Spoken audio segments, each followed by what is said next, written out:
J'écris ces premières lignes et j'ai déjà peur de ce que je vais faire.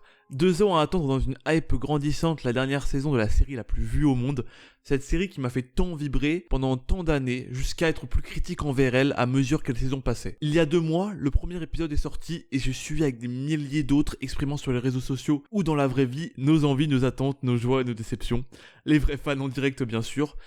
Et malgré ce mini bad buzz, j'ai suivi toute la saison avec attention et aujourd'hui, d'un point de vue le plus objectif possible, on va analyser la saison 8 de la série Game of Thrones.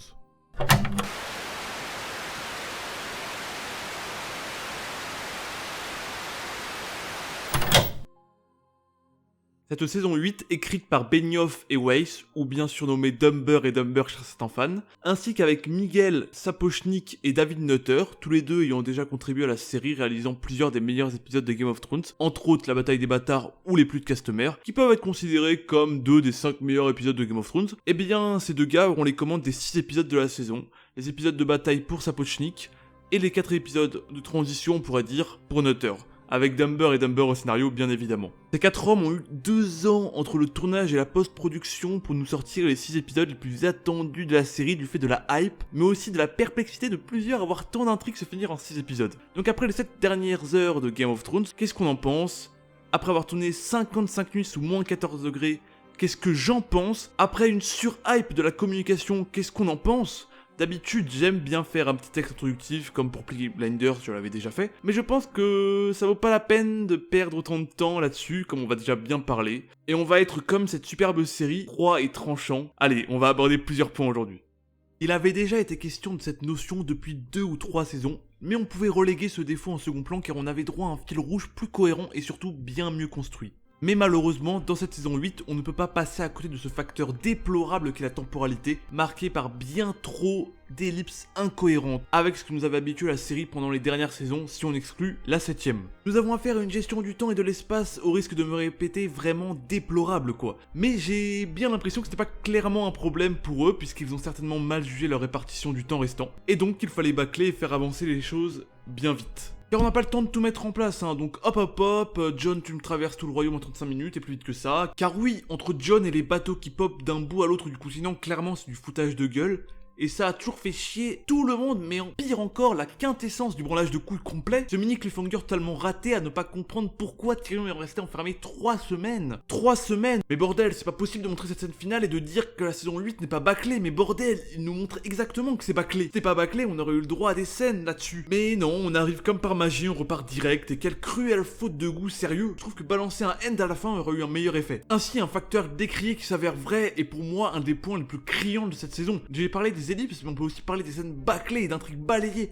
On va en reparler plus tout de suite, mais on pourrait malheureusement regretter que Dumber et Dumber n'aient pas jugé nécessaire de, comme leur proposait HBO, de ne pas finir en 13 épisodes mais en 20. Y aurait-il eu assez à dire? Avec un monde aussi vaste et des intrigues totalement inexploitées, je pense que vous connaissez la réponse.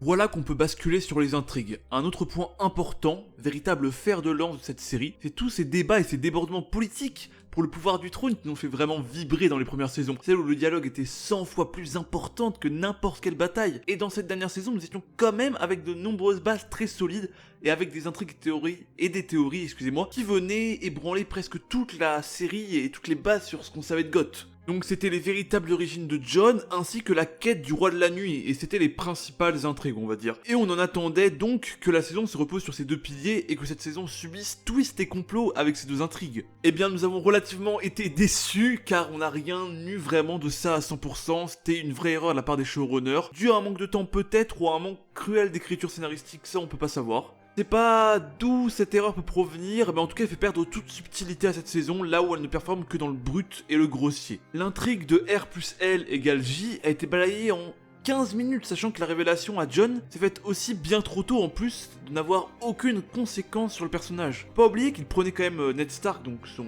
père adoptif, pour un dieu vivant et qu'il rêvait que sa mère soit une grande dame de château. Et savoir tout ça n'a pas plus impacté le personnage que ce qu'on pouvait penser.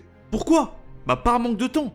Et c'est une phrase qu'on entendrait dire souvent dans cette vidéo. Ensuite, on en a parlé dans cette saison du secret de Jon, mais hormis Bran qui le savait, et donc ne pouvait pas être horrifié, pourquoi seulement Daenerys est celle qui est la plus choquée?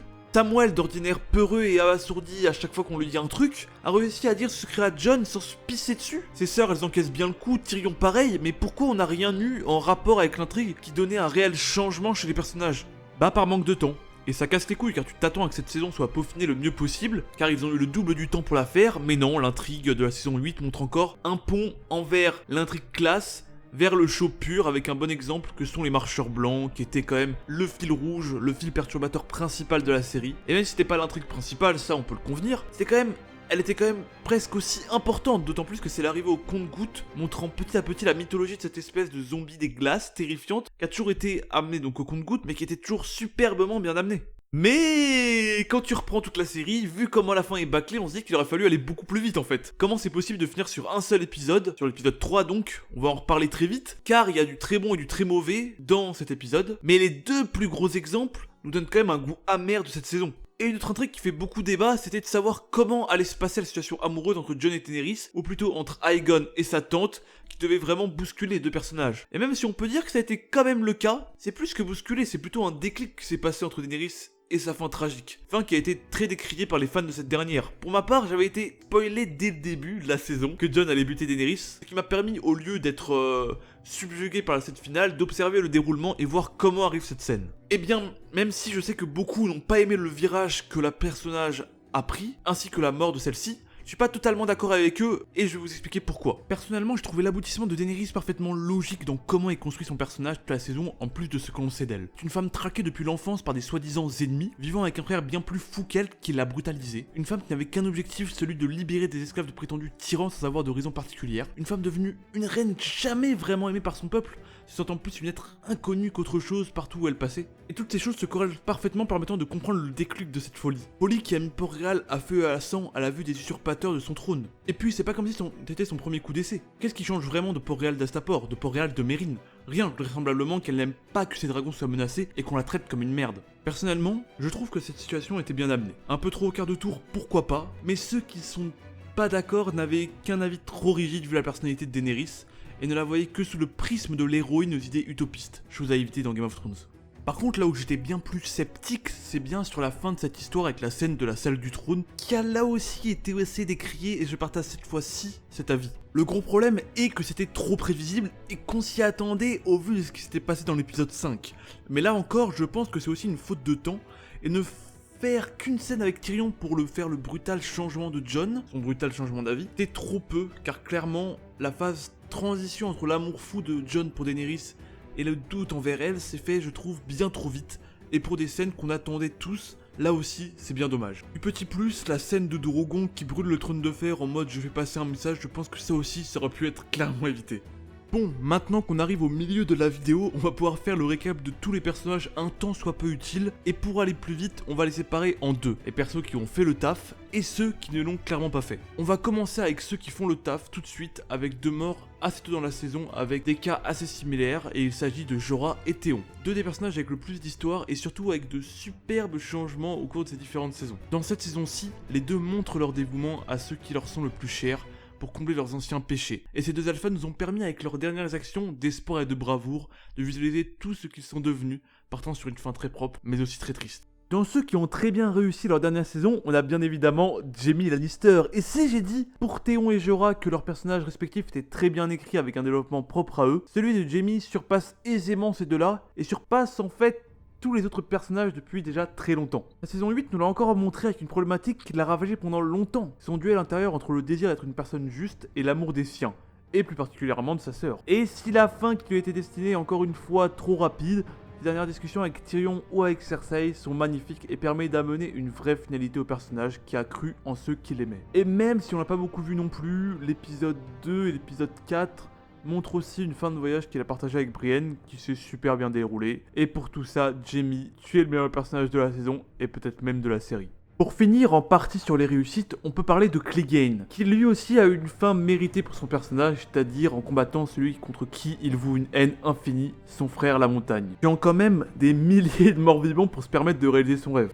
D'un côté comme de l'autre, ce géant était dans sa bulle avec plus ou moins ses propres objectifs, tout en changeant d'attitude pour ceux qui le méritaient vraiment comme Arya. Son combat de fin, personnellement, j'ai bien aimé comment il ressortait et j'espère que c'est réciproque pour vous aussi. Basculons maintenant vers ceux qui ont déçu. beaucoup qu'on attendait grandiose ou alors au moins je vois un vrai rôle. Déjà répété maintes et maintes fois, mais le vrai problème a été le manque de temps et on a eu droit à des personnages balayés vulgairement. La principale victime de cela étant Cersei Lannister. Peu de dialogue, aucune vraie intrigue autour d'elle, aucun complot notoire, elle a passé la saison à boire du vin en regardant par la fenêtre. On ne pouvait pas pour moi négliger autant ce personnage qui était alors à son paroxysme, à son apogée à la fin de la saison 6. Je peux rien dire d'autre d'elle, puisqu'on a dû la voir à environ 15 minutes top chrono. Pareil pour Qyburn ou même Euron, qui n'ont pas eu franchement un grand rôle à jouer ici, sauf pour le plus grand battage de couilles de l'histoire et une réplique un peu stylée. Pareil pour un duo déjà insupportable depuis les premières saisons et ça ne s'est pas amélioré pour autant, il s'agit de Vergris et Missandei. Première remarque, pourquoi ce connard change de nom en pleine saison et je me rappelle même pas si on l'a expliqué. Évidemment, ma seule piste serait que Vergris soit son nom d'esclave et qu'il a donc changé en vue de l'idéologie de Daenerys. Mais bizarrement, dans les livres, plusieurs autres Immaculés avaient changé leur nom bien avant et c'était à la libération d'Astapor si je me souviens bien.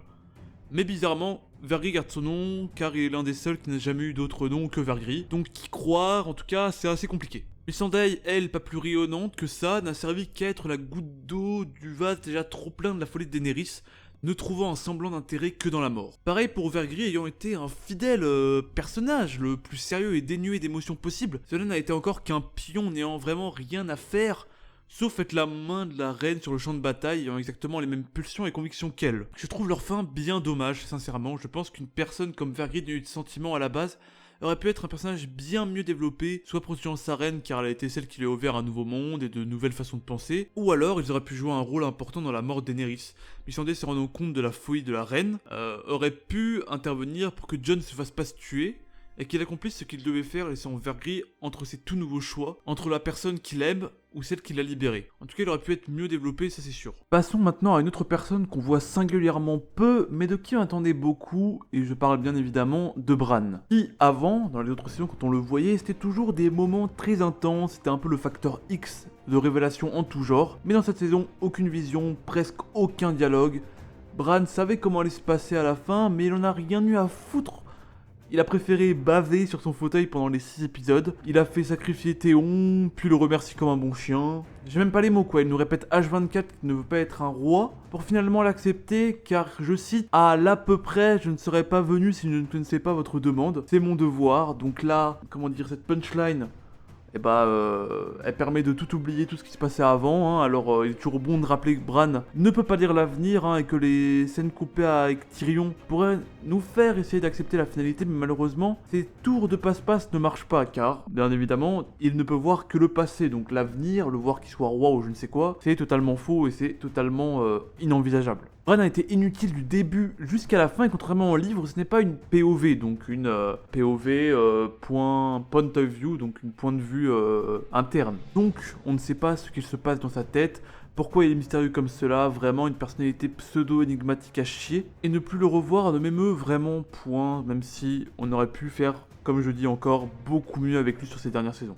On peut enchaîner vite fait avec Davos, Sam, Varys, Bronn, qu'on voit tous plus ou moins avec un petit rôle dans les épisodes de transition que sont le 2 et le 4. Mais Sam, au lieu d'avoir une scène sympa, même plusieurs, étant le détenteur quand même du secret de Jon, a une scène du coup qui est balayée en 5 minutes, Davos et 2-3 vulgaires scènes d'une utilité proche du zéro, Bronn extrêmement déçu car c'était vraiment un personnage que j'aimais beaucoup, mais le fait qu'il ne se soit rien passé avec Tyrion et Jaime, ça aurait pu être assez cool quand même qu'il y ait un truc qui se passe. Du coup c'est bien dommage, connaissant le personnage, mais bon on l'a trop peu vu et ça fait vraiment chier quoi. Pour Varys on l'a beaucoup plus vu que sur les 2 dernières saisons, et il était plus au centre de l'histoire, mais malheureusement on n'a pas eu de retour d'un Varys des premières saisons. Il n'a rien fait des informations qu'il a eues, et son mini complot pour tuer Daenerys c'était vraiment visiblement même ridicule quoi. Dommage car lui, ce personnage-là, il a quand même eu du temps sur cette saison, mais on l'a aperçu, c'était vraiment l'ombre de l'ancien grand Varys de l'époque, à mon grand regret. Même si le personnage est toujours superbement bien joué.